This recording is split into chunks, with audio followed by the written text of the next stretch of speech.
Welcome to Gimme A Song. I am Jeff Phipps, your host, and what we do here is we bring my friends on. I ask them to give me a song, they give me a song, and then I give them a song in response and we talk about the song. Today's guest is... Scott James. Hello, Scott. What do you do? Today? Yeah, I'm an aspiring comedian and floor layer. Okay. Yeah. Well, I wouldn't say aspiring, right? I mean... I technically do both those things, and I do Yeah. get paid. Yeah. And then you headline, so you're not just aspiring. Yeah. But also saying I headline is it's a little bit of a, is it the correct term misnomer, or... Not necessarily. It's technically true. Yeah. Technically. But I have headlined. I'm not a headliner. I would say it that way. I think Okay. that's a reasonable way to put it. Would you say that you're not like a brand name then, or like a known name, or it's like, how would you describe it? Well, no, Yeah. I'm being serious. I've got dates coming up at the end, or actually the 1st of November, 1st and 2nd of November in St. Charles, at the St. Charles Funny Bone. I'm headlining, and ticket sales clearly say that I'm not. You're not flying up the show. Known. Okay. Not a draw. Oh, well, we get there.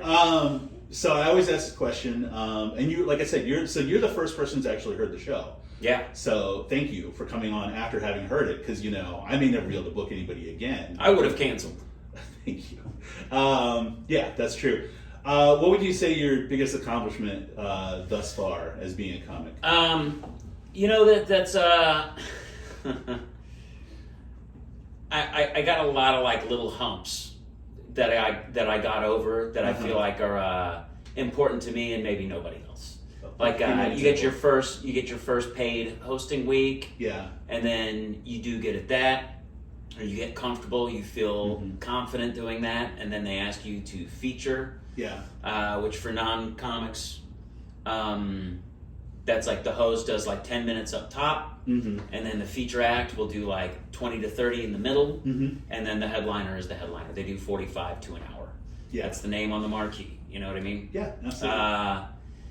And then obviously going from feature to like, the clubs in St. Louis asking me, or not just the clubs, but being able to, asked to headline some of the independent showcases and stuff like that. Yeah. Those are all big accomplishments, and those all make me feel great. And then there's like the weird personal hurdles of, making material work. Yeah. There's always like the satisfaction of like, oh, I got this new idea. I'm real confident in it.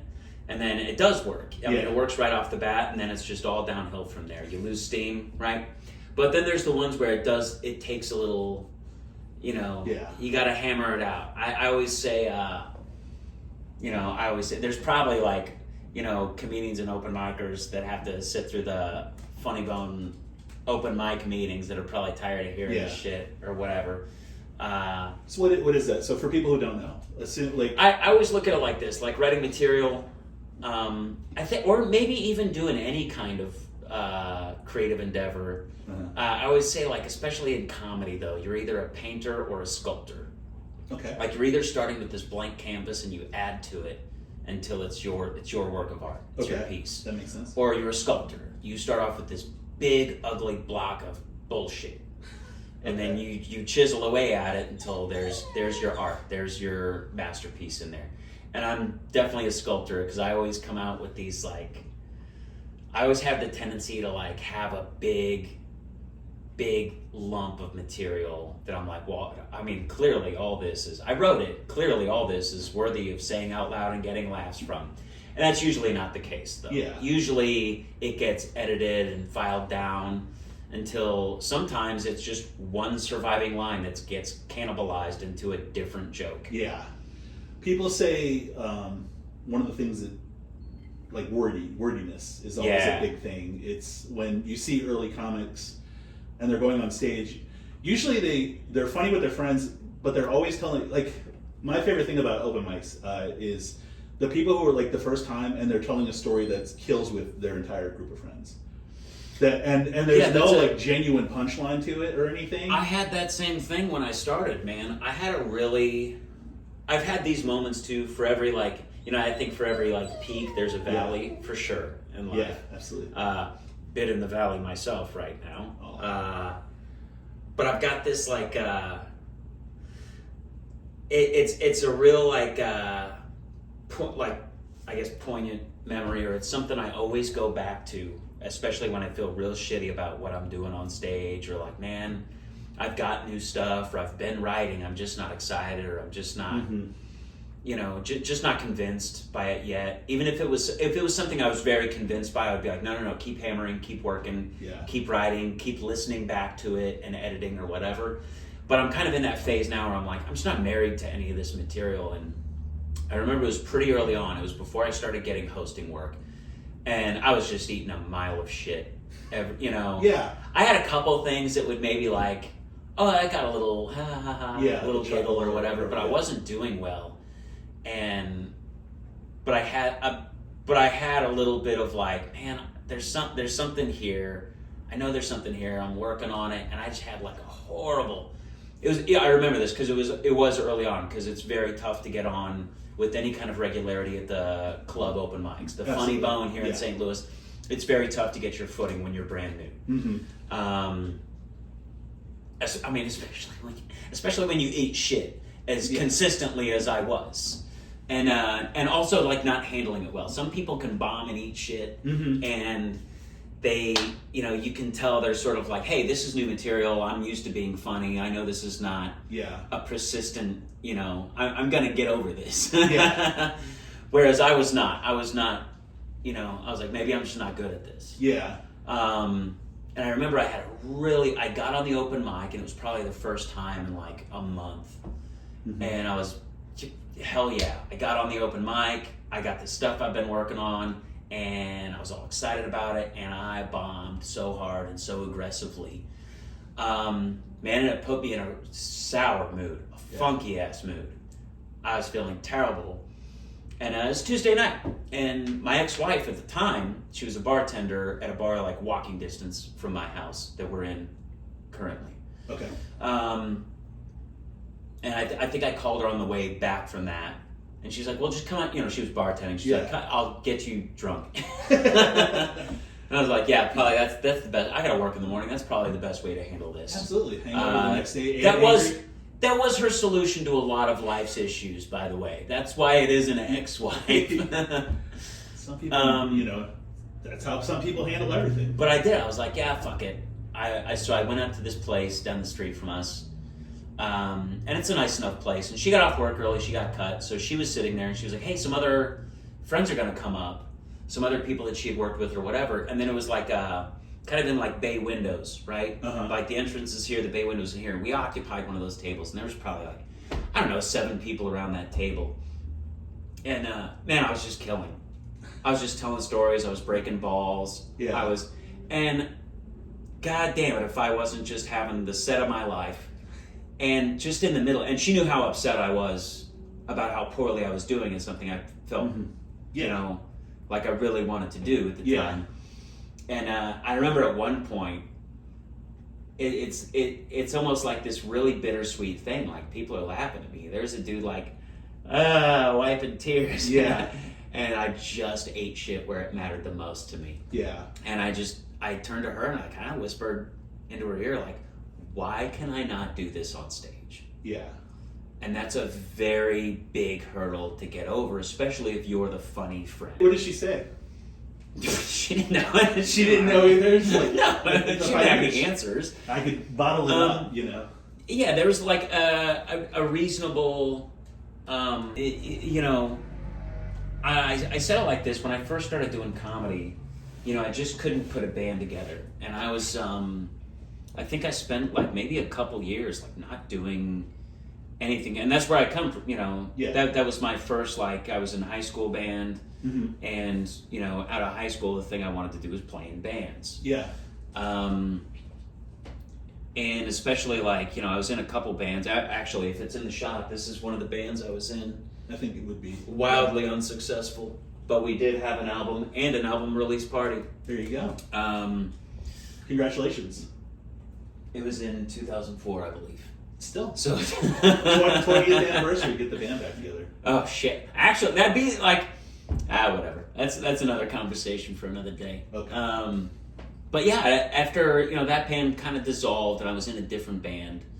And kind of around the same time as that band dissolving, which that was like, I say my band. It wasn't my band, but it was definitely like a band that I was there from day one at the beginning of, and I think we had a real like heavily invested, and writing wise, it was a very like we weren't like a jam band, but it was one of those bands where like a lot of the ideas and a lot of the things came across organically, where I would be warming up, the bass player would be warming up, then the guitar player joins in, then the keyboard player joins in, and then it starts turning into and then the singer starts going like, keep doing that, and then he's like trying to write lyrics or come up with melodies, and that's kind of how we wrote most of our songs. It was a very rare thing where somebody came in with, maybe even like a riff or a keyboard part. Yeah. So in terms of the creative process, that was a really like... That sounds very exciting.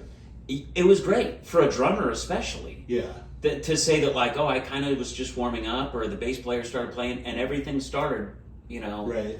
either from me or I was like second in line when people started building on. So that feels like, especially for a drummer, that feels like, I'm really a part of this. I'm writing music right now. I'm an integral part of the band. Yeah, absolutely. And not just Dave Grohl's replacement, Right, sure.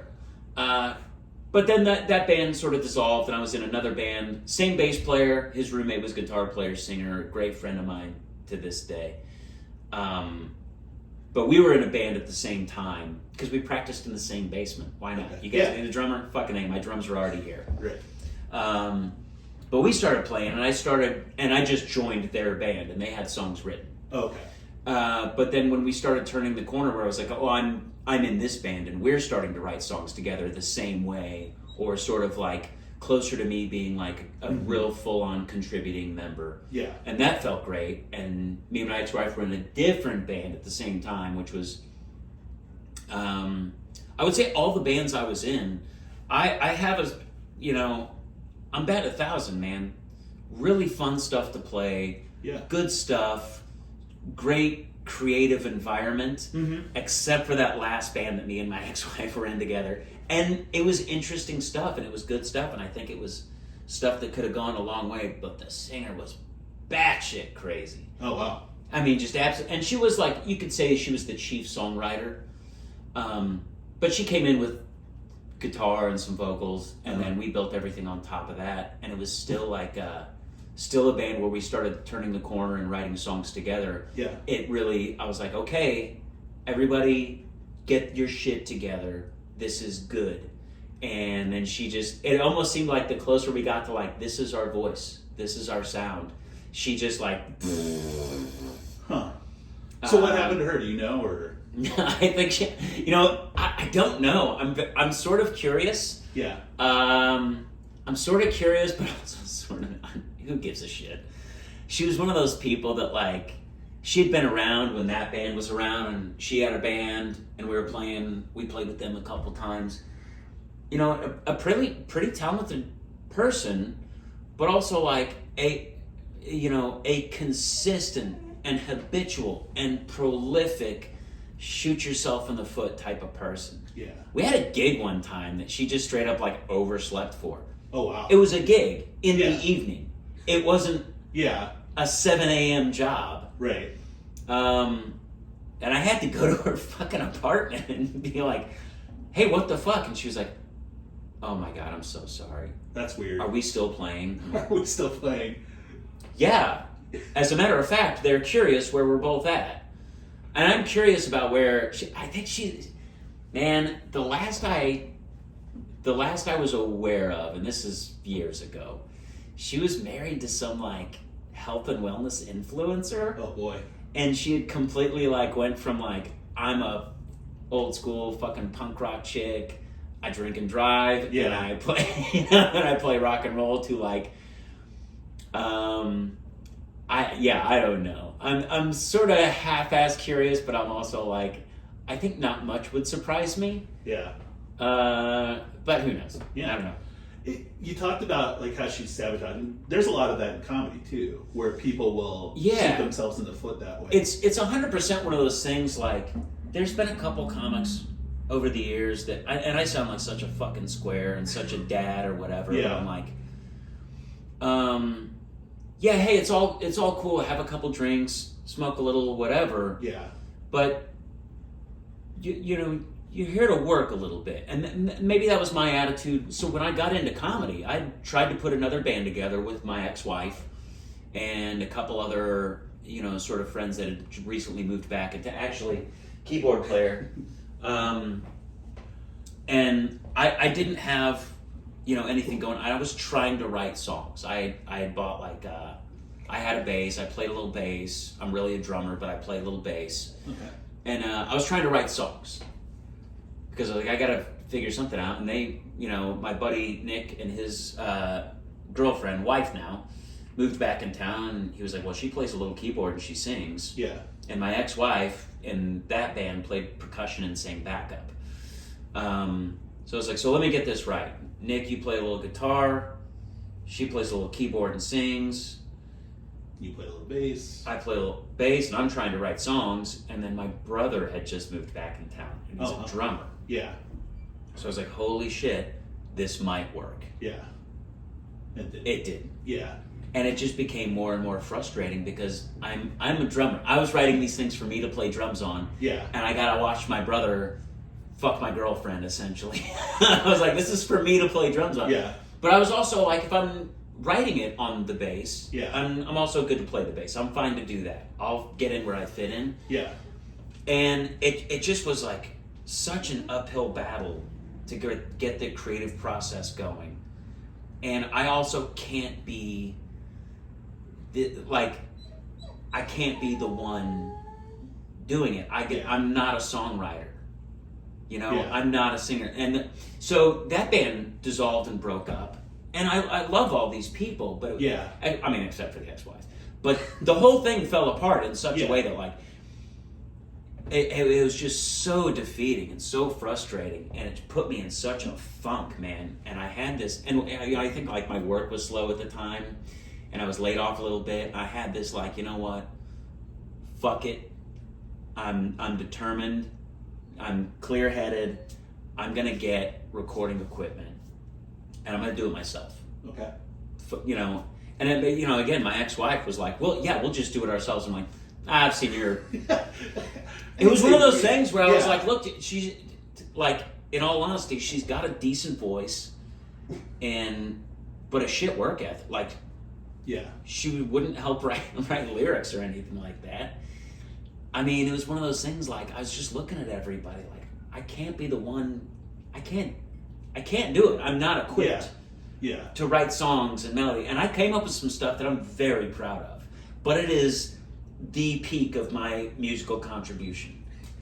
Okay? The pinnacle. And it's not finished. Like, none of the things that I did, I view as being, like, finished works. Yeah. I need other people to, like, pile on and be like, hey, what's your part? What's your part? You ever think about going back to it? Oh yeah, absolutely. Especially now, most like I've been in a funky ass mood again. But also, like I'm cleaning out my basement, and my music shit's all down there. All my gear's still down there. And it's fucking, and I've got a nice bass amp over there. That's a coffee table. It's a coffee table right now. But at the same time, you know, so I tried to write these songs by myself, and there's nothing more frustrating for somebody who's like, you know, especially like not just creative, not just like a creative endeavor. I'm not a person who's like satisfied to, like, I got a buddy I work with he's taking guitar and he's getting really good, and he's like an older fellow. Yeah. And he's pretty decent, and he's trying to like write stuff, and I'm like, well, I play the bass and drum. Let's like, hey, if you can sing even a little bit, let's sign up for some open mics. And he's like, oh no, I don't want to do that. I was like, then what's the point? Yeah. Like, you have that itch to where, like, it's not just writing or recording or, you know, painting or whatever it is. Like, it's performing. Performing feels so good. Yeah. And it's because it's the peaks and valleys of when it feels so shitty and there's nobody in the crowd and you're in a band and you're like, there's 4 people here. Yeah. And you still like, well, It's for people that got in here to see something. Let's do something. It's the same as doing comedy. Like, trust me, I've been in front of some teeny tiny audiences. Yeah. I'm like, I've performed, Yeah. everybody's got that story. I mean, if you're doing, you're going to shows and you're especially if you're doing independent shows. I do a lot more independent work than club work. And so you'll have like a room of 7 people or 10 people or, That's 7 people that came to be entertained. Yeah. And you do your best. Yeah, your absolute level best. But it's just so frustrating to feel like you're kind of like gaining a little bit of traction and be like, man, I'm writing these songs and I like the lyrics and I feel like these lyrics are good and I feel like there's a melody and like I've got these parts and I'm really satisfied with what I'm doing and nobody's ever gonna hear it because I don't sing. Well, and I just could not get my ex-wife on board to like be a part of that and it was just so crushing, and it put me in like it was one of those depressions where I go back to a lot. Like when I'm feeling bad about myself or when I'm in a funky ass mood, I go back to those days and I'm like, not like that though. Yeah. And that's not even like the divorce phase of that. You know what I mean? That was like a pretty sour time too, but it was like crushing. And that's kind of when, I was listening to more podcasts and I was listening to a lot of interviews. Yeah. For whatever reason, I wasn't listening to a lot of music. I think it was like sour to me. To listen, you just couldn't get to listen to music. You couldn't get any enjoyment out of it. I can't listen to. That's what I want to be doing. Yeah. And I can't. If you had a choice tomorrow between doing comedy or being in a band, what would you do? If you had to choose. That's a weird loaded question. It's going to be comedy because I can do it by myself. I'm only. No, I'm not. It's my work ethic. Yeah. But if you could for better or worse, whatever I do on stage, whatever, and it's not all great, and it's not all. It doesn't always go well. I've had a couple stinkers recently, man. Yeah. But I did it. Yeah. That's me. I get that. I live and die by my own sweat. You're dodging the question, and I'm going to ask it again. If you had people with the same work ethic you did musically, probably music. Okay, that's probably music, and that sucks to say, but you're also asking for an incredibly unrealistic. Possibly. Because I tried. I auditioned for a couple bands, and I was like, fucking one band, I went out of there. I really was like, I started packing my gear before the audition was even over. I was like, I don't like this dude. I don't like that dude. The drummer, I was a little bit like, hey man, what's your email? But it sucks, man. It sucks to know that like the only way you're gonna get that, the only way you're gonna get this, and it's hard. It's very hard. That's why even like shitty bands that gain any kind of success, I'm like, hey, congratulations, good for you. You found 3 to 4 like-minded individuals that want to play that type of music, that are dedicated enough to learn those songs and help be a part of the creative process, or are dedicated enough to keep their shit together. And that's why I just will not tolerate anybody shitting on Creed, Nickelback, or any of those douchey bands, because they, believe it or not, are a cut above.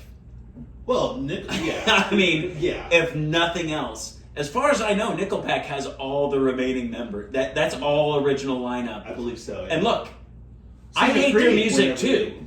I'm never gonna be into it. Yeah. But okay. That's something like in my age, I think I've gained an appreciation for. Is like and even like bands that I fucking hate or whatever. I have some sort of appreciation for.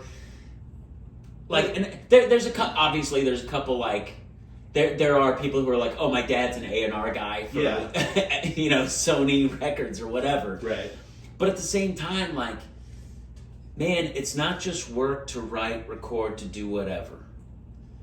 To keep those people on the same page and with the same attitude and the same work ethic, that's very, very tough. I don't think I've ever really considered it until today. I don't think of music that way because I've never tried to be in a band. It's a team sport. Yeah, obviously. It's a team sport unless you're a singer-songwriter who can like, dude, I'll play the piano and sing my songs. I'll play the acoustic guitar and sing my songs.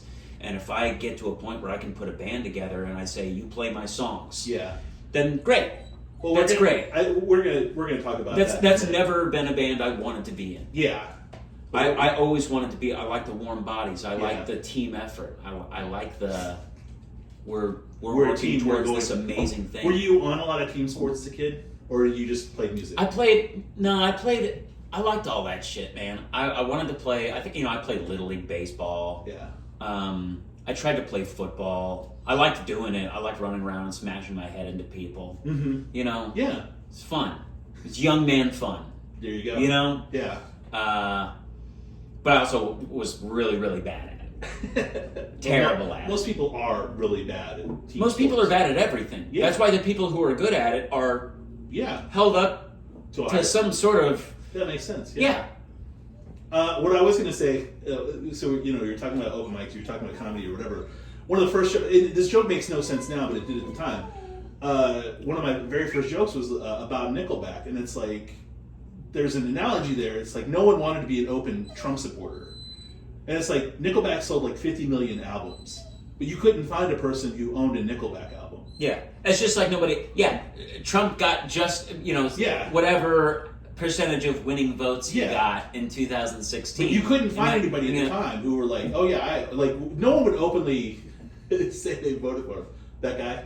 No, that lady right there. Yeah, was open. Okay. Ex-wife. Oh. All right. There you go. All right. So I'm not a big politic guy. So let's transition. I am.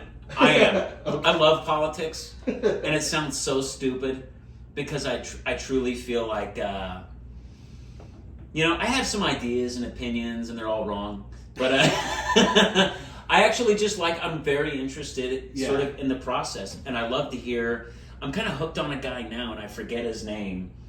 But Alex Jones? No, no. But I'm kind of hooked on a guy now, and I think I just stumbled across some interview with him or a TED Talk or something like that. And I was like, I don't know where this guy's at. Yeah. And I like that about him. Yeah. I think he's just a real a very cynical Democrat.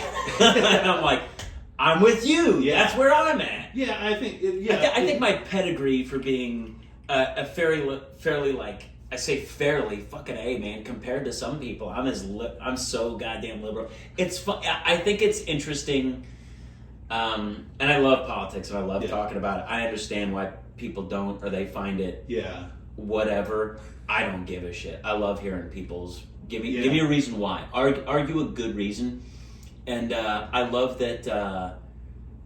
Depending on what, because being comedians, how old are you? I just turned 50. 43. Okay. So we're old. Yeah. We're out of the process. I'm We're no longer old. in the 18 to 49 demo. But we're old, and how many times do you find yourself in a social, a show or something like that, an open mic, a social situation with people in their 20s and early 30s? We're old motherfuckers, man. Yeah. And then I'm sure a good many of them just assume probably not going to talk about it a lot, but votes Trump or Republican or whatever the fuck, man. Yeah.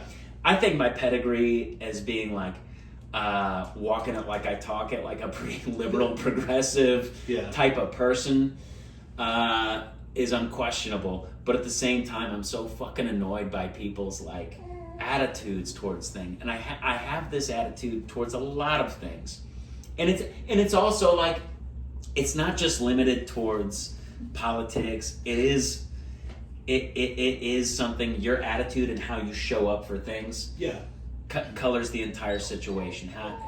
Because nobody's minds are changed by shitty attitudes. No.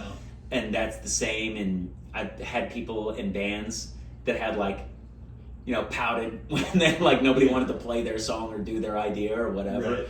It's that's not helping. No. It's not helping. You have to be able to my idea sucked. Or whatever. Hey, I'm in a group of 5 people. Mm-hmm. I'm outvoted. Let's move on. Yeah. And I'll turn that into my solo album. You get what I mean? Yeah. And absolutely. it's the same. I'm genuinely curious about especially if like socially, most of the people I know are probably like more liberal or progressive than I am. Absolutely, yeah. But like at work, or like even a lot of my family members are plenty more conservative or Republican than I am. Right. And I think they both have contradicting views of where my ideas and views are. I get that a lot.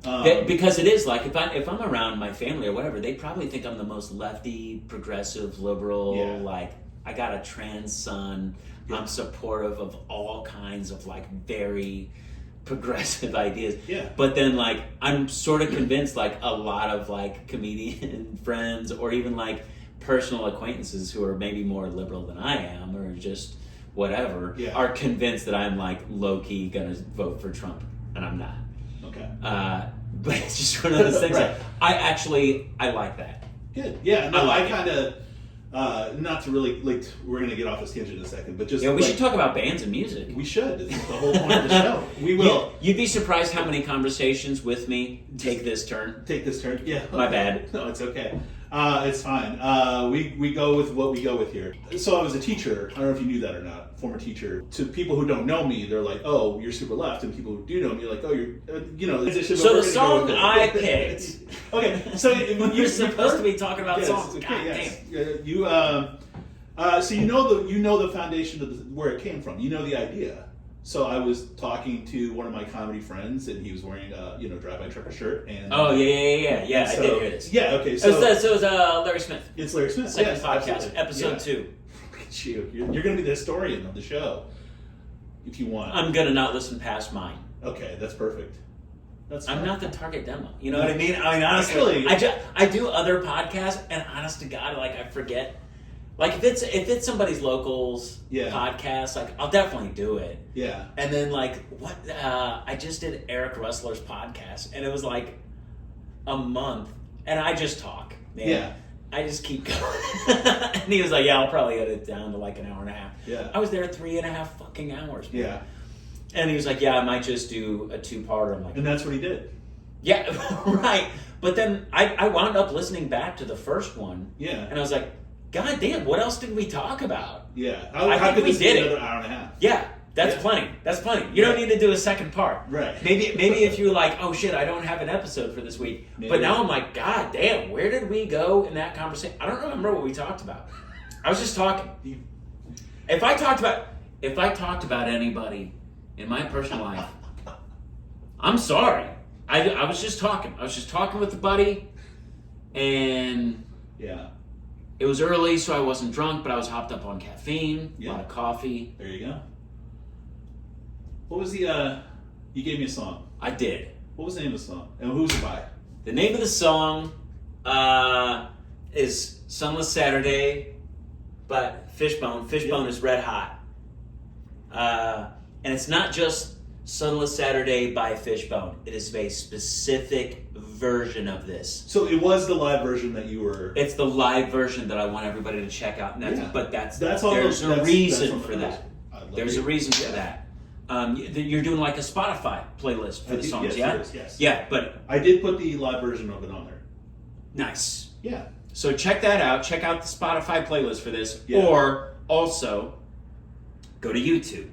YouTube Fishbone live at Bordeaux. Press play and enjoy life.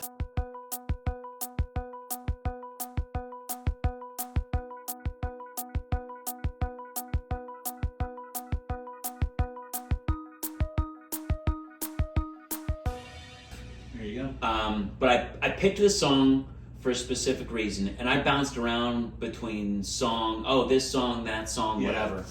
And I always have my attitude towards music and the music that I'm a fan of, and it is just like a weird, like if you go through like and you talk about like, hey, this song is really important to me, and why.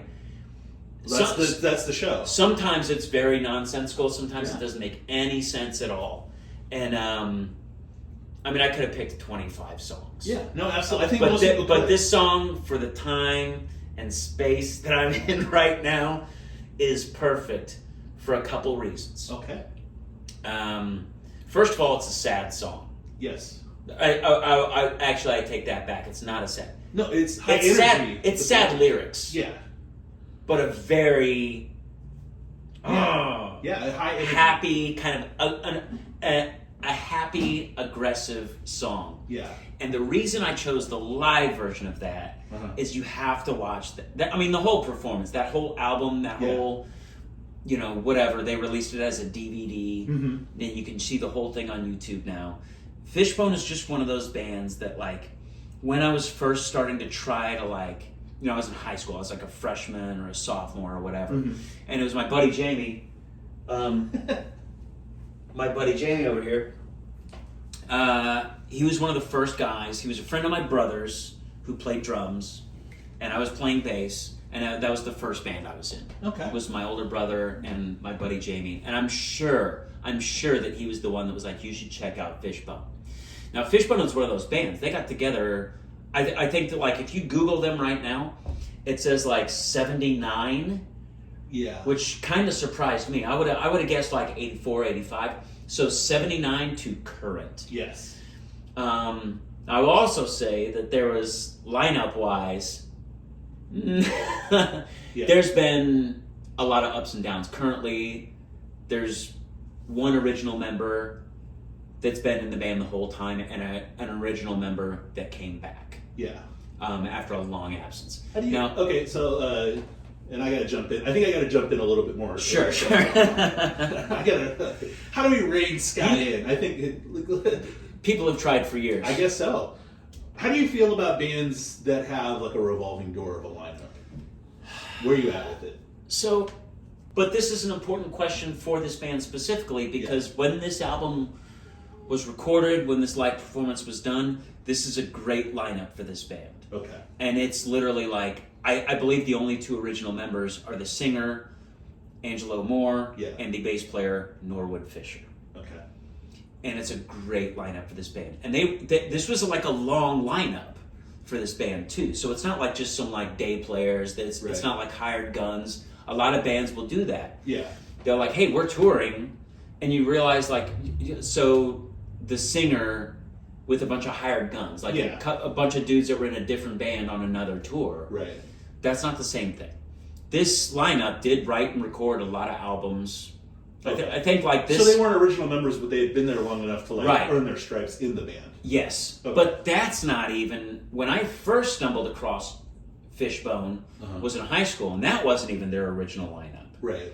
And a lot of old heads, the people that were there like from their like early ska days, their first album and moving on, when I tell them like, oh, the album I discovered them on is Chim Chim's Badass Revenge. Okay. They'll be like, that's not Fishbone. That's not real Fishbone. But it's my first album. It's my first Fishbone. And that was roughly like, you could say that was maybe midway through their careers. Yeah. I think they had the original singer, drummer. It might be real close to the original lineup, actually. Okay. Save for maybe like two members. But this is not even like close to that. But it is such a... I've seen them live with that lineup, I think 3 times. And holy shit, the talent on stage. And I picked this song in specific and this version of it because like I think it does like really encapsulate like that live experience for me. Okay. So they're fucking wild. Yeah. Angelo Moore, my first experience with Fishbone was seeing them on I think the first Warped Tour. And Angelo Moore was playing a baritone saxophone. Baritone saxophone, roughly the size of me. Yeah. And he crowd surfed while singing and playing his baritone saxophone. That's pretty cool. Literally from where Riverport, I'm old. Yeah. Like literally to where it was like almost not under the awning. Oh wow. It's a big amphitheater. He was all the way back there still playing his saxophone and people were like carrying him that whole way. That's pretty cool. Now, seeing them in small venues, it's that same energy, and that lineup had all that energy and all that focus and all that drive, and they had written a bunch of songs together. And again, not their high point, but there was some gems in there that on that Live at Bordeaux album really, really shine. Okay. And that version is one of their oldest, like, original lineup hits. Yeah. Like this is Fishbone. And I challenge you to tell me what genre of music that song exists in. I mean, is it metal? No, not really. I mean, is it? It's just like a anthem, really. I mean, there's no other way to describe it. It's a very go get 'em, you know. Just, it gives you again. It makes you feel sad good. lyrics, but sad lyrics, but like, dude, so that song when you're in a funky ass mood, like I've been in a rough spot. It's a lot of anxiety, a lot of stress, a lot of moving parts, and the mountain seems insurmountable. And it's been this way for a while. And that album, but that song in particular has always been one of my go-to, like... The live album or the album it came from? That live album, Live at Bordeaux. Yeah, Fishbone, Live at Bordeaux. All right. That song in particular, for whatever reason, has always been one of those, like... Pick you up. You're going to be fine. Yeah. Shut up. Just keep going. Yeah.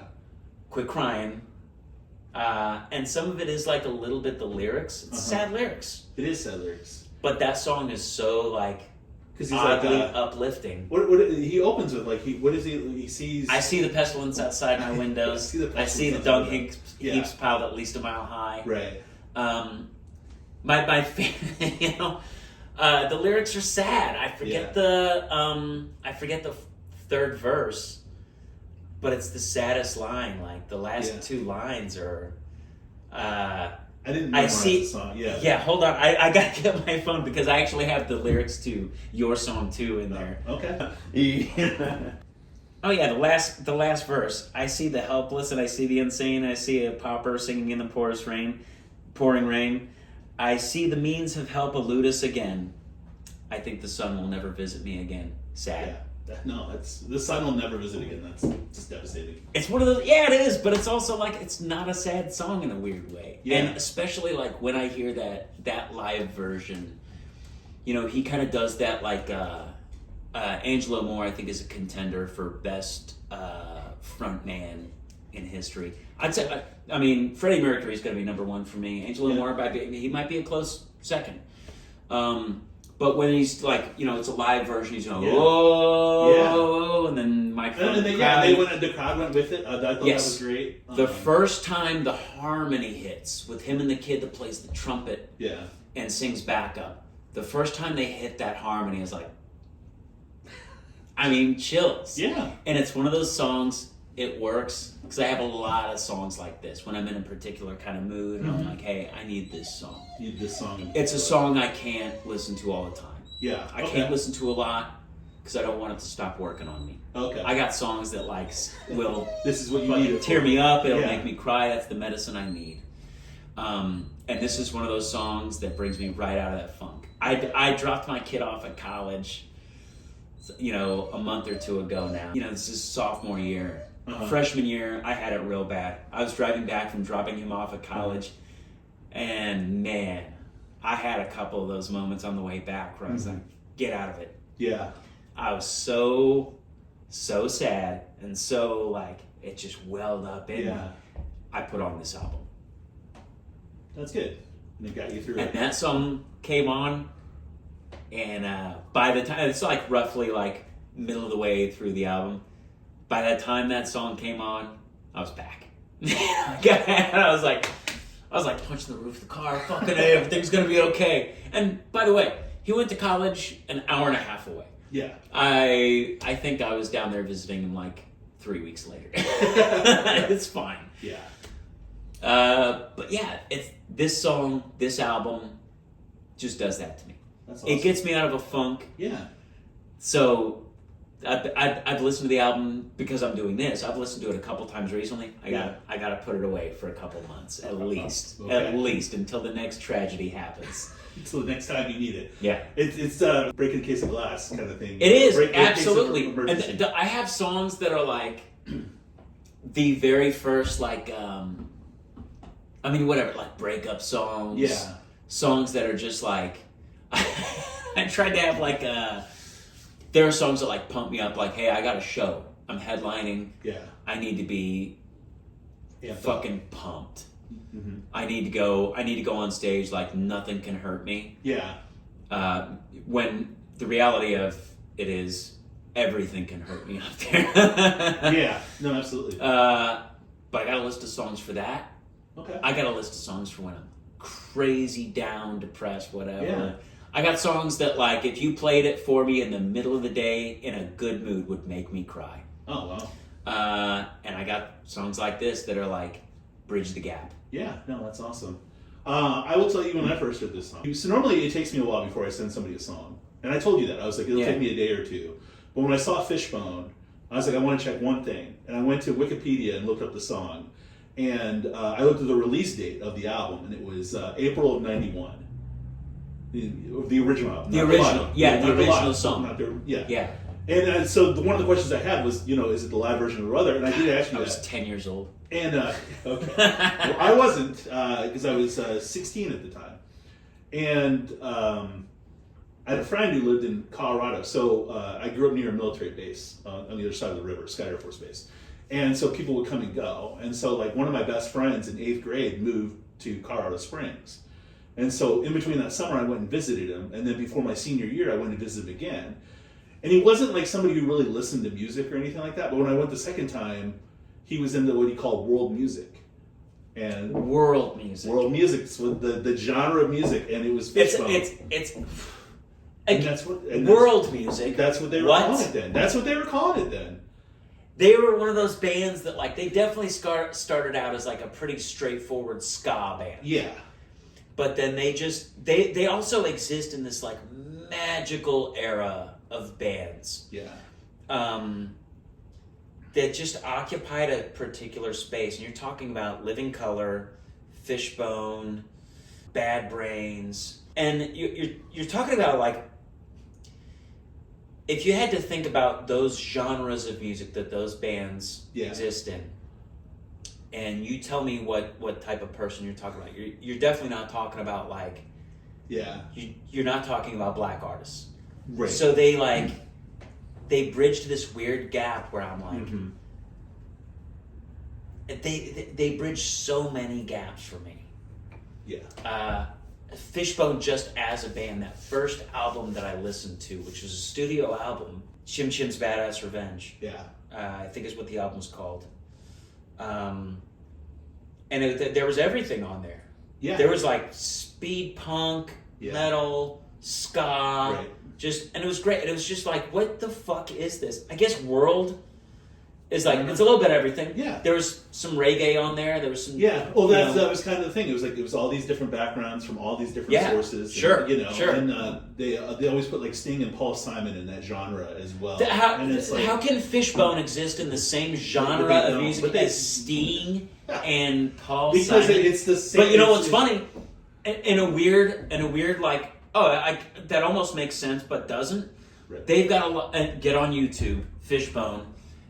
They covered "Them Bones" by Alice in Chains, and I'm telling you, it's one of my favorite Alice in Chains songs. Yeah, and they fucking do it to death, man. It's fantastic. I will check it out. They put their own spin on it. It's fantastic. But they also, so Fishbone, Angelo Moore, and I think their trumpet player Walter Kibbe Jr., and then another horn player from Fishbone, or another member from Fishbone, did a guest spot on Jerry Cantrell's solo album, Boggy Depot. Oh, wow. So that first radio single, I Cut You In. Yeah. They're the horn line on that. Oh, that's cool. I guess Fishbone and Alice in Chains were tight. They're buddies, obviously. But they're one of those bands, and I think Living Colour and Bad Brains also, that I think they could tour with most bands in a weird way and get away with it and have some weird, like, that makes sense, sort of. Right, yeah. Oddly, that makes perfect sense. Right. And I think Fishbone is one of those bands because Sunless Saturday is one of those songs, like, there's no horns on it. No. I mean, you're sort of talking there's a little horn at the very end of the studio version. Yeah, okay, yeah. So, but live, it's just, I mean, when that song kicks in, it's just, it's great. It's it like borders on like metal. I would love to tell you that I remembered that listening to it in the summer of 91. I'd love to tell you that. I would be lying to you. Yeah. But it does tie in to the song I gave you, which is what? Ice Cream Castles by Morris Day and the Time. I thought you were going to say Moore's Day in the motherfucking time, but you didn't. No, I'm not. Because we started to have this conversation. This is the problem with doing podcasts: is you start conversations when you get setting up cameras and whatnot, and you go, no. Yeah. Save it. Yeah.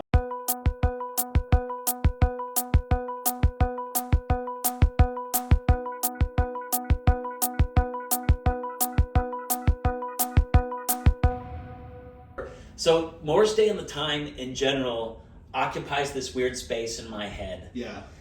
Of a very corny, shitty movie trope of the late 90s, early 2000s, where there was some weird, I know it was some like coke-fueled executive producer like, no, you gotta have like a musical number at the end of this.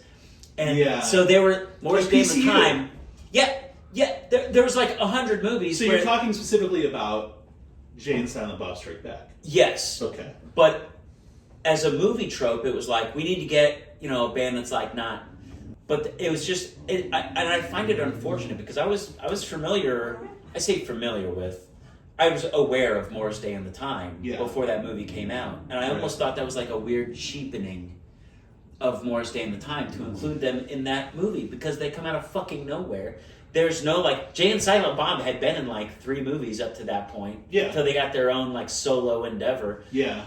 And there was never any, like, we're huge Moore's Day and the Time fans. Not in those previous ones, but they do start Jay and Silent Bob. He sings Jungle Love when he's selling drugs. Yeah. So there's the, Chekhov's gun or whatever you call it. Yeah. So there is a little bit. But at the same time, it was a really weird, shitty... I guarantee they did that scene in post.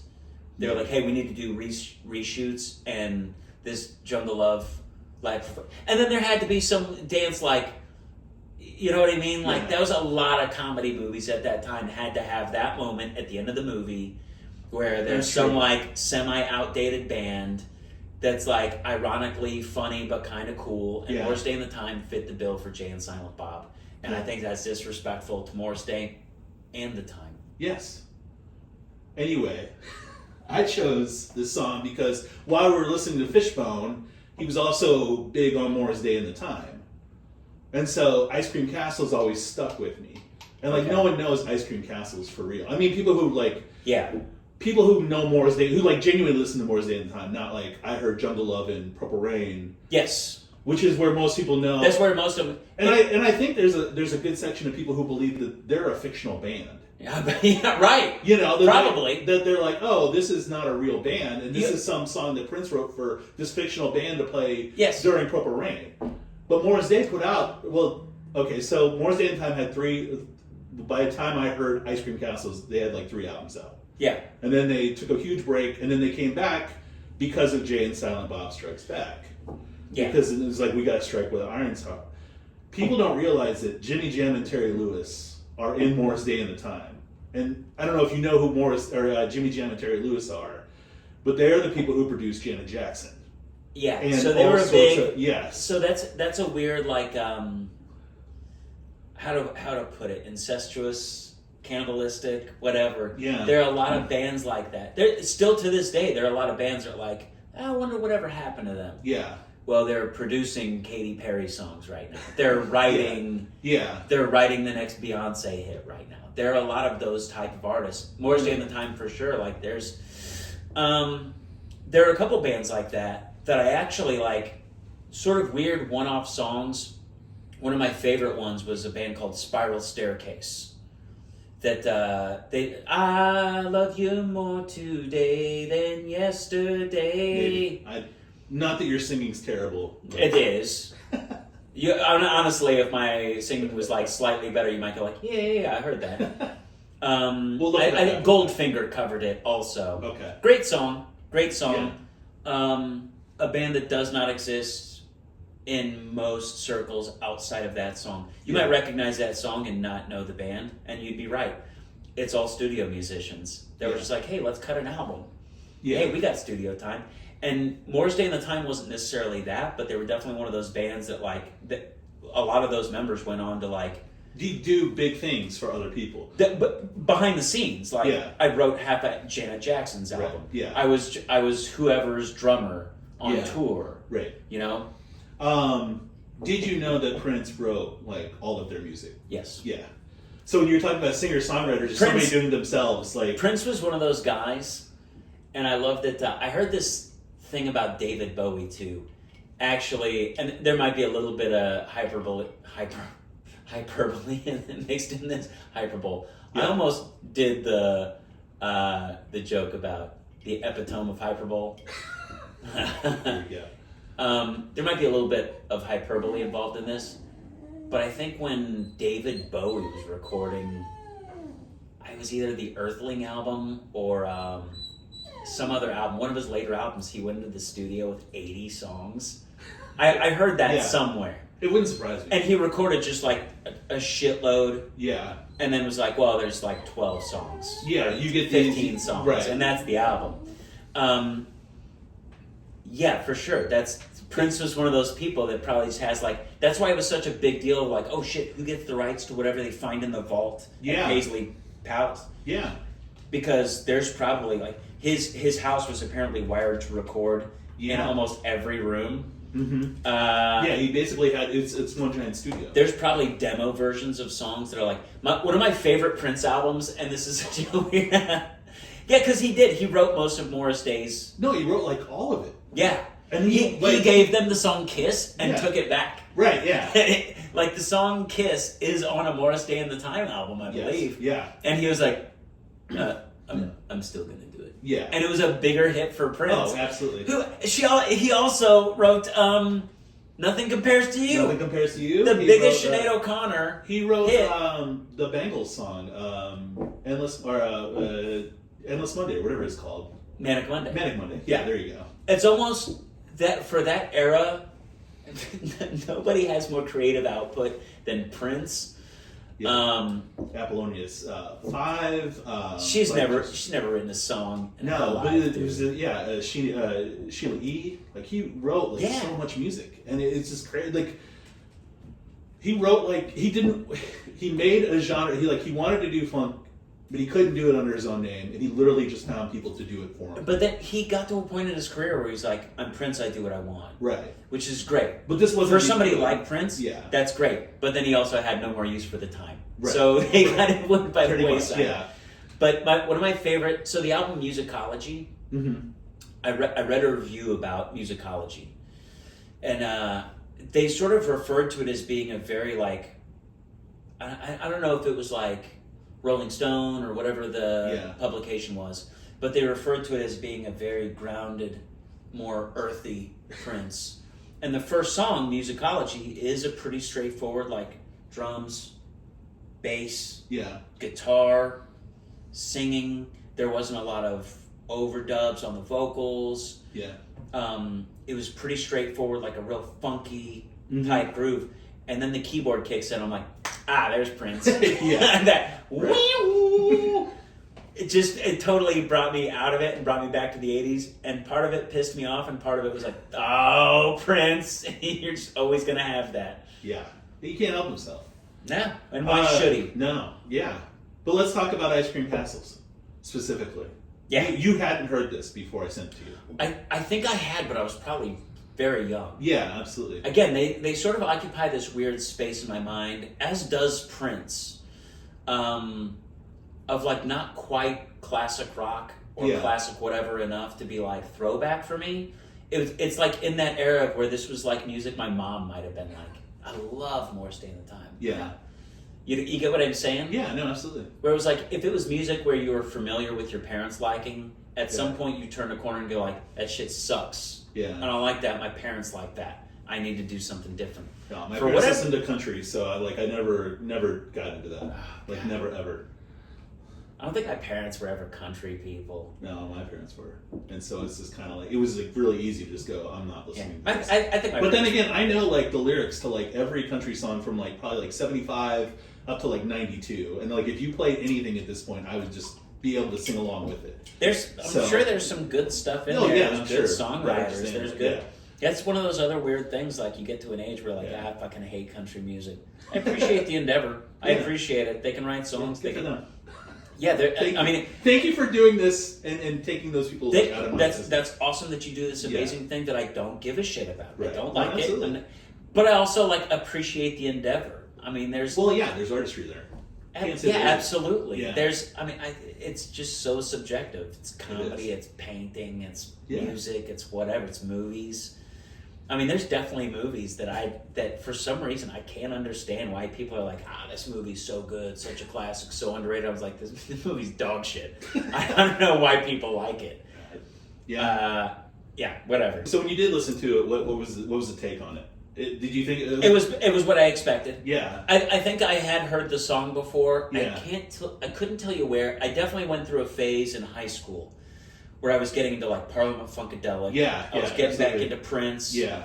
I was getting back into James Brown. Yeah. And I sort of went on this weird deep dive. And it also stemmed from like being in jazz band in high school. So at that time, I think Morris Day and the Time was sort of in that genre of like before Spotify could suggest things, before whatever, you'd be at a place to buy CDs, and under the same heading, you'd find P-Funk, you'd find Prince, you'd find Morris Day, you'd find a lot of that shit. Yeah. And every now and then I would just go on hey, I've got my first couple jobs, I've got my first honest wage I earned by myself, I got my own money, my own car, and a CD player somewhere. Mm-hmm. And I think I bought like a couple P-Funk albums. Yeah. And maybe a Morris Day and the Time, but it was Morris Day and the Time greatest hits type thing. No, I bought. And I think Ice Cream Castles was on there. Probably. And I don't know how it wouldn't be. It's like they're probably their second biggest known song. Right. Yeah. It definitely like seemed. Bill Withers was on that list too. Holy shit. So it was definitely a song I had heard, but I hadn't heard in maybe 25 years. Yeah. Every once in a while I go down a time kick and just listen to it. But they're a very entertaining band to watch. They're one of those bands that like. Well, he's got Jerome. The guy comes out with a mirror.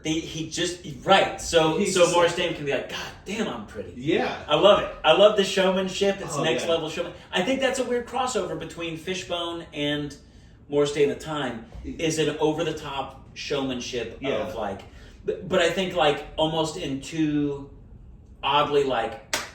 Yeah. Like they split it off into like, we're going to have synchronized dancing. Yeah. The keyboard players, both of them, it was the 80s. Yeah. Need to be like synced up in the moves they're going to do.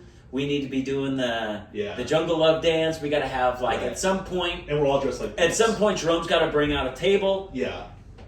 Pull the, pull the top off of a plate. So Morris Day can go, totally, I don't serve ribs. Yeah. Something, or whatever. Yeah. Over the top showmanship versus like Fishbone was a little more like over the top showmanship, but also in more of like a punk like I'm gonna throw myself off of this stage. Traditional, more of a traditional. And if you the live version of Sunless Saturday that I was talking about, they start the first verse late. Yeah, yes. Because if you watch the YouTube video, Angelo Moore's in the audience he's done stage dive. He's halfway in the crowd. And the cord comes out of the microphone, so he goes to start singing, and he's just holding an empty microphone. So he's got to get back to the stage. That's part of what I love about that version. Yeah, it's flawed. It is because he's winded at the start of the second. At the start of the second verse. It was the first thing I noticed about it. I was like, okay, and then I was like, he can't. He had to get dragged out of the crowd after crowd surfing. And then get on the other microphone. Right. And by the way, that live version, if you watch like the sound crew and the stagehands are like trying to sort out, like, okay, here's your microphone. Yeah. Here's your microphone. And then the other singer is like, you can see him in the live version. Like, he's like kind of going like, cut this mic. I got this one. Whatever. Just take this. I love the chaos of that band live. Like one of the first times I saw them, Nick and the last band I put together, him and his girlfriend, I think wife now, had just moved up. Shout out to Nick and Jen. Had just moved up from KC, and we went to see Fishbone at the City Museum. A burlesque group opened up for them. That sounds amazing. It was an amazing night. I bet. And I was sort of a little bit like, I haven't seen them since that Warped Tour. And since then, I had grown into like a massive fan. Is Fishbone your favorite band? Nah, they're up there. Okay. Top 5? Yeah, oh yeah, top 5. Top 5 for sure. Okay. But favorite live act, or not even just favorite live act, but the live act I've had the most, like, what the fuck's happening here? Yeah. This is amazing. I wish I could do that. And they check so many boxes for a live act or for music for me. First of all, like I said, like the harmonies. Like at any given moment, the only person on stage not singing might just be the drummer. You know what I mean? And just like these fucking hard harmonies, just like I said, that live version of Sunless Saturday, when the harmony first kicks in, it gets me. It gets me every time. Yeah. It gives me that little chill, like you're about to. And when the song finally kicks in, and Angela Moore's doing a cartwheel off the stage, yeah, it's fucking beautiful, man. And I saw that at the City Museum, which is a small venue, and the stage is not terribly high. No. So you got to imagine. And by the way, they also didn't hold back anything. Right. So Angelo Moore still catapulted himself into the crowd, and so did their keyboard player, who's like 6'6". Oh wow. Big old motherfucker, man. But by the way, the mosh pit, they also occupy a place in time where, like, moshing, like if you were going to see a show like that, that had any kind of like, not just aggressiveness, but any kind of like, hype to them on stage. Right. You're going to be moshing. You're going to be getting thrown around. And I knew they were one of those bands that was going to be that times 10. Okay. And band members are going into the crowd, possibly holding baritone saxophones. Oversized baritone, from my understanding. Yeah, baritone saxophone, it's a big instrument. So it was Nick and Jen and me and my ex-wife. And I remember telling, my ex-wife was one of those people like, oh, I'm going to be in the mosh pit. I'm going to be in there. I'm like, do your thing. Yeah. Do you. I'm going to be here on the periphery trying not to get hurt. Yeah. And you just couldn't avoid it. Like, I want to be close, and I know I'm going to have to essentially, like, get to a point where it's like, okay, now I'm going to be fighting for my life. I can't not be in this. Yeah. And Nick and Jen were there, and I believe Nick was fully aware of what was about to happen. And Jen was like a smaller, Yeah. I mean, she's a grown woman. Right. But also, like, a smaller person. I'm not a big person either. Yeah. And I'm like, I'm about to get my ass kicked. I'm going to get beat up, and I'm going to love it. And people are going to love doing it to me, and I'm going to love them doing it to me. And we're going to do it to each other. And if somebody falls down, you're going to grab them and pick them up. And somebody's going to come out of there. You know, it's a band with an older audience. Some of these people are just going to get fucking tired by the third song. They're not going to be able to maintain. But then they're going to play Sunless Saturday or something like, oh, here we go again. Picks right back up. And it got like super like it was maybe 2 songs in and it turned into like complete fucking chaos. I loved it. Sounds like a great time. It's an amazing time. Yeah. It's an amazing time that I would probably this happened to me recently. I say recently, it's been within like 4 or 5 years. Another one of my favorite bands, The Refused. They're a band that like it's a long story, but they got back together and they're touring, and they were one of those bands that I was like, I'm gonna get close. And I was at the pageant, and their singer, like, first song, sings the first verse or whatever, and is like spinning the like a microphone. Microphones are heavy, by the way. I'm like, extremely heavy. Yeah. But he spins this thing, like, swings it up over the audience and like jerks it back and then catches it right on beat and goes right on into the next verse of the song they opened up with. I don't remember what that song was. Yeah. Who cares? Right. But the show I loved all of it. Yeah. And I had a great time seeing this band. I never thought I was going to be able to see live. And then same type of deal where they're going to attract like maybe an audience member that's like closer to our age demographic. I'm 43. Yeah. Their big hit album came out in like 99 or 98, I think. Okay. And there was just this guy, and I was there, and I was like midway in the mosh pit, let's say, area. And not everybody was like going wild for it, but they're the type of band you would start like moshing to, right? Yeah. They're a very aggressive, very screamy type band that are fantastic. Drummer makes that band, by the way. But they started playing like one of their, like, man, it might have been like off of their Might have been off of their first album, like their biggest song off of their first album. And this guy, like, standing next to me, and he's probably my age, like, grabs me by my shirt, and he's like, "They're playing it!" and just goes. And it was one of my, I fucked this all up. It's all good. But it was one of those, like, I'd never been, like, grabbed so aggressively and so quickly and been pumped up by it. That's pretty cool. Anytime anybody's grabbed me like that, it's always been like, I'm not like a fighter. I'm not an aggressive guy like that. But if somebody grabs you like that, it's like, it better be somebody who knows you well enough that can get away with freaking you out like that.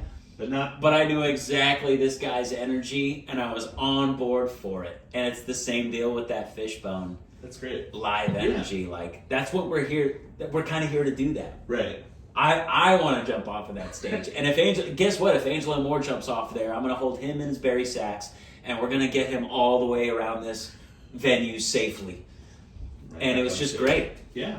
That's awesome. Yeah, I'm long-winded, man. This is probably 3 hours. What time did we start? I don't know. Because we had the technical difficulties, so I didn't really... Yeah, it had to be like 6 o'clock. It's 7 now. We got another hour we could go. We got another hour? What else do you like? No. That's not how this works. Anyway. All right, real quick. Let's just touch a little bit on Ice Cream Castles, because we really didn't talk about that. Sure didn't. That's okay. I maneuvered that conversation into 4 other bands. You just maneuvered it right into... So I could dance around how much I didn't like this song. I'm just kidding. I'm waiting for the time where someone's just like, I don't like your song. It's going to happen. I think that's a very... I think that's a valid thing. But yeah, and I don't have a problem with that. No, I think in getting to know people, just in any kind of like... I went to see... with an ex-girlfriend, I went to see 2 bands she was more into than I was. One I'd never even heard before, and I was like, I want to Was that Morris Day in the Time? No, it was Fleet Foxes. Yeah, they're all right.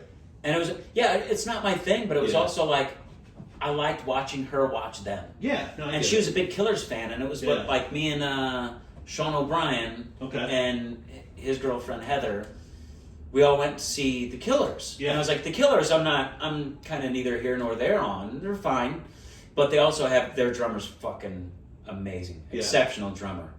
Did not disappoint. But I like watching, and I've said, like, Sean O'Brien's a big U2 fan. Yeah. I loved watching him watch U2. Yeah. I loved watching him because he's a big Killers. He's a bigger Killers fan than I am. Right. And this girl that I was dating at the time, she's a Killers fan. Okay. I loved watching her watch Killers much. I like watching people watch a band that they're really, really into. I think that tells you something about people.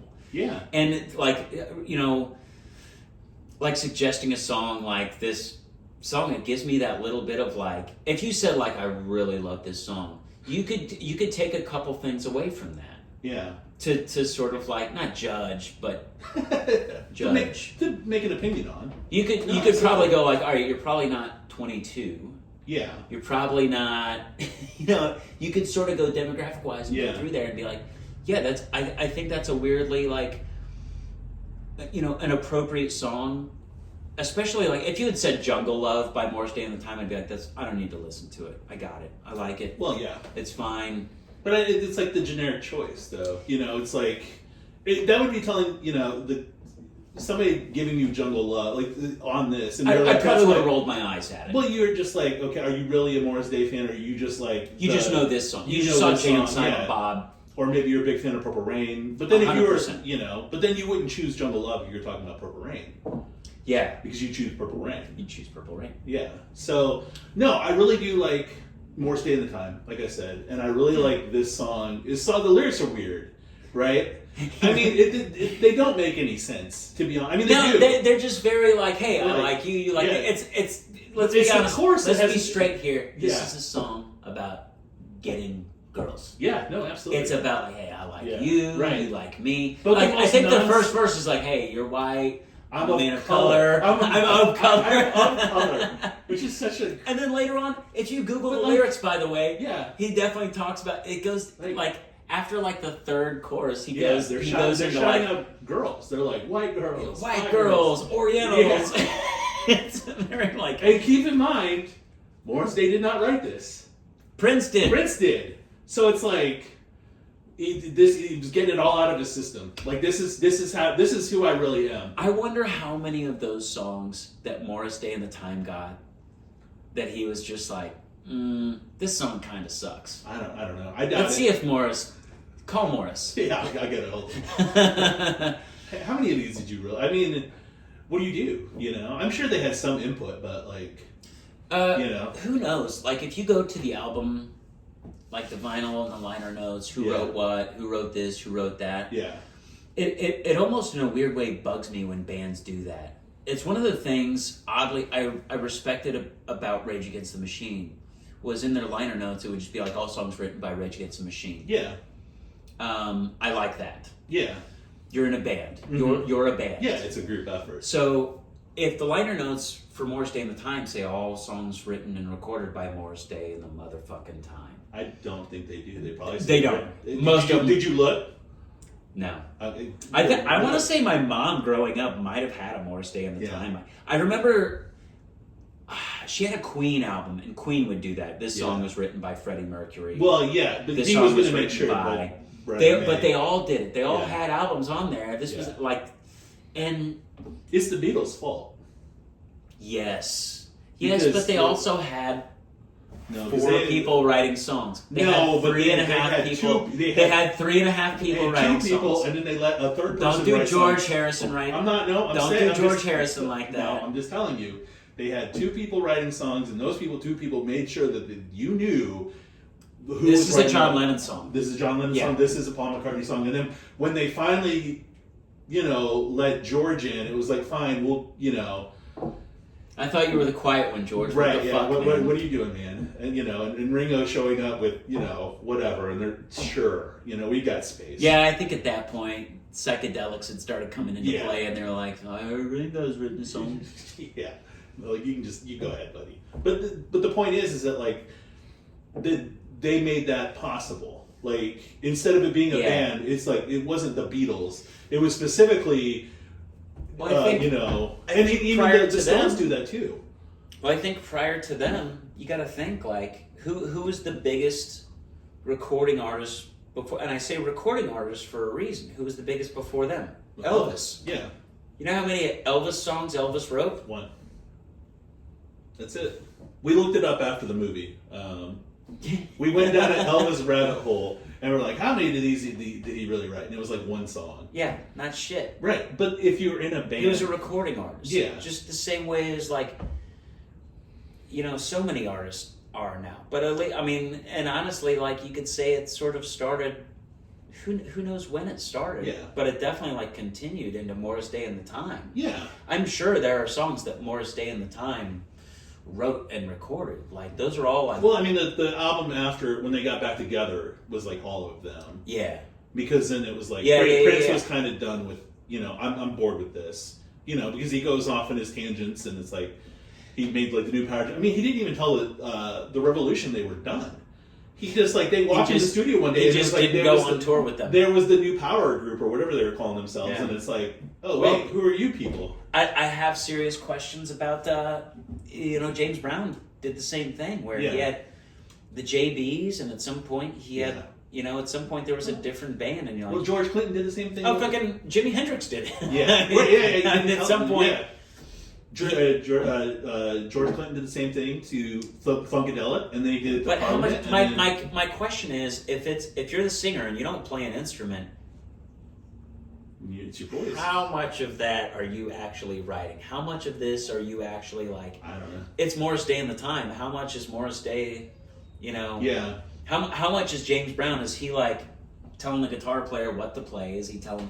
I'm curious as to how that James music. Brown had a lot to do with how James Brown's music ended up. I'm very curious about it because, especially with a James Brown, or especially with the Beatles, or whoever, that sort of spans a lot of genres. We have recording of what the Beatles did, and then you would see it like.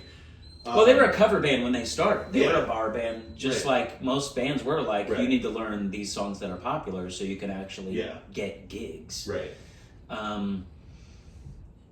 yeah, I'm real curious as to how like Morris Day and the Time actually started. They're from Minneapolis. Yeah. Just like Prince is. I mean, I think I read that Morris Day like moved there to like get in the scene. Like he'd heard about the scene and was like, how did Minneapolis have? Isn't that where Bob Seger's from also? Yeah, but Prince fucking Bob Seger and Prince were doing the same same gigs. Would you do the same lineup? But you have that in comedy. You have like everybody's got a different style for the most part. I mean, unless you're 21 and you're telling dick jokes and trying to get laid. My dick jokes are way different, though. Oh yeah, I'm sure. I merely make reference to it. Yeah, mine are refined, but you get my saying though. Like you need to fill that space. Yeah. Somebody's going to be in that. First Avenue, which is where they filmed Purple Rain. I saw a concert there. I saw Interpol there. No shit. Interpol. Yeah. Boo. Jesus Christ. I saw them open for U2 and I was like... Yeah, at the Busch Stadium. Yeah, and I was a little bit like, they're fine. They're one of those bands that they came around at the same time as like the Killers and... They were before the Killers, actually. Sure. The Killers actually rewrote their first album after hearing Interpol's first album. They came, and they're fine. They're not. It's not like they're terrible or anything. They just do. It's like when there was like a trio of swing bands that came out. Scott, all at the same time. You are aware Interpol is like my favorite band, right? I know you told me that. Okay.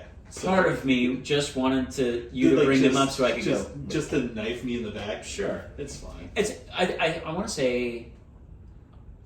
Maybe it might not be Interpol. It might be the National or something like that. I'm gonna get you with something as soon as you're done recording, which will be very quickly now.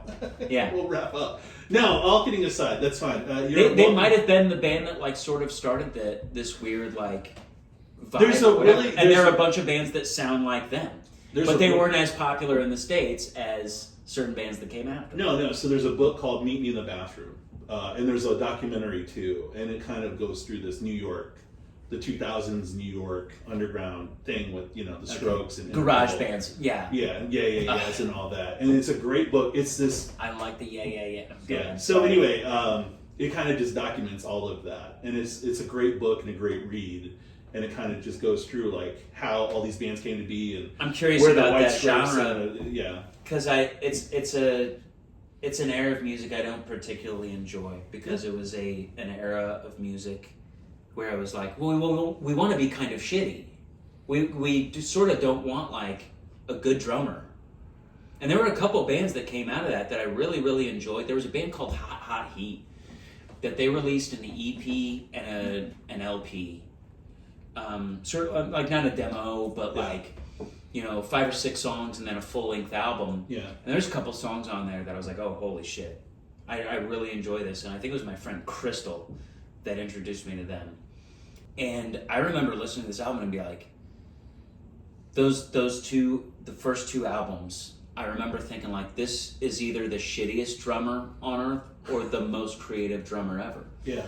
Because some of them were pretty straightforward, 4 on the floor type stuff, garage bandy, that era of music. But some of them were like, he's just making really odd choices. Yeah. Like doing really weird things that, like if you just gave me this music and said drum over this, I wouldn't have done that. I wouldn't have thought to do it this way. And then I saw them live and I was like, yeah, he sucks. He's terrible. That's what it was. He's terrible. Yeah. He probably is a guitar player and was like, we can't find a drummer. Right. I guess I'll play the drums. But it also doesn't change that, like, what the hell is going on with this drummer? Yeah. And it gives you a due appreciation for, like, I don't know, an enthusiastic amateur, somebody that just sits down and, like, who gives a fuck? Sit down at an instrument, bang away until it sounds cool. Yeah, and maybe. There's also virtuosos that I couldn't give a shit about the music they make. You're a very talented player. You're amazing. I'll never be able to do that. I don't like your music. I don't like your music. Yeah, it's fine. Absolutely. So Fishbone, I think, exists in the like, oh, you're all virtuosos and I love what you're doing. And you love what you're doing. Yeah. We talked a lot about Fishbone today. Good.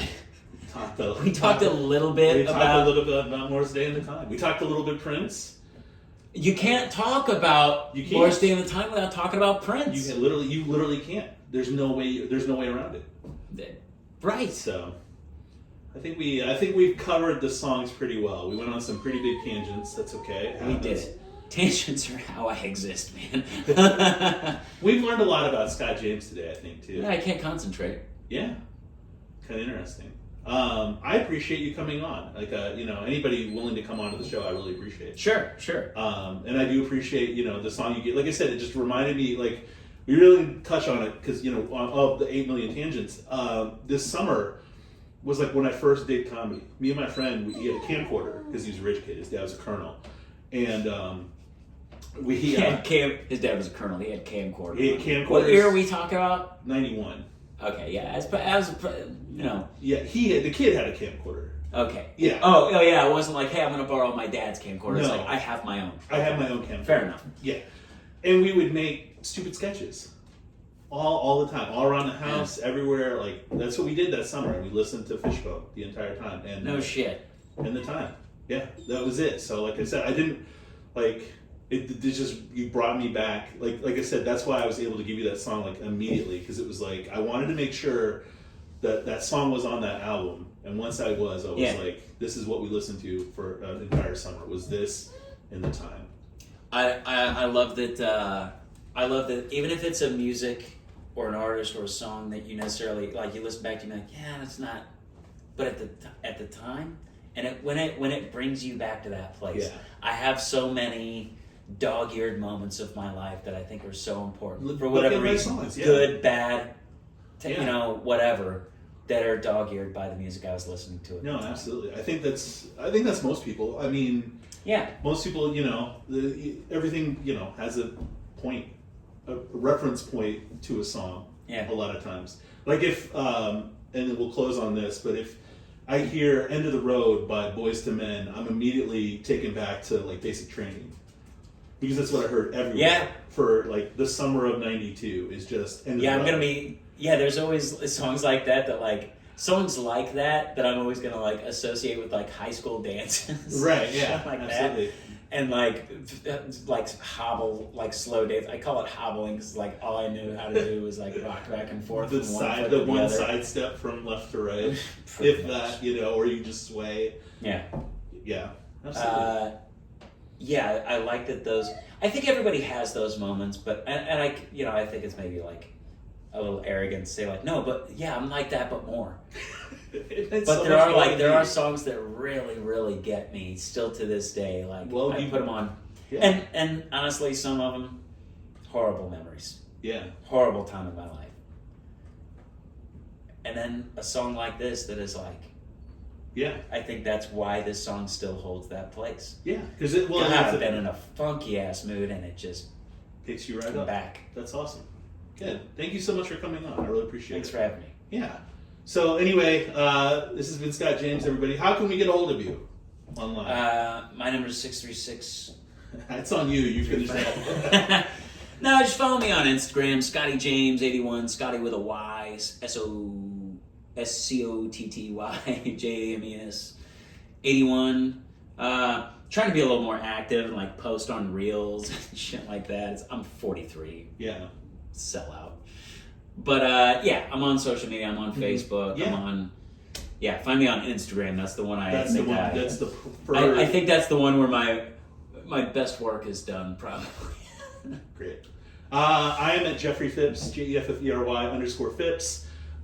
We do have. So now I can tell you more about the show because it's out. So, like I said, you're the first one since we've released the show. We come out every Wednesday at 5 a.m. Is when you can catch us. We are on Linktree at linktr.ee/Gimme A Song, GIMME Song. We're also on Instagram at Gimme_A Song. And we are on every podcast channel and on YouTube at Gimme A Song. So, as I always say, I close out with this. If you enjoyed this show today, tell a friend. If you didn't, keep it yourself. Thank you so much for tuning in and have a great day. Winded. They're playing it. Yeah. Well, you go ahead, buddy. They're a fictional band.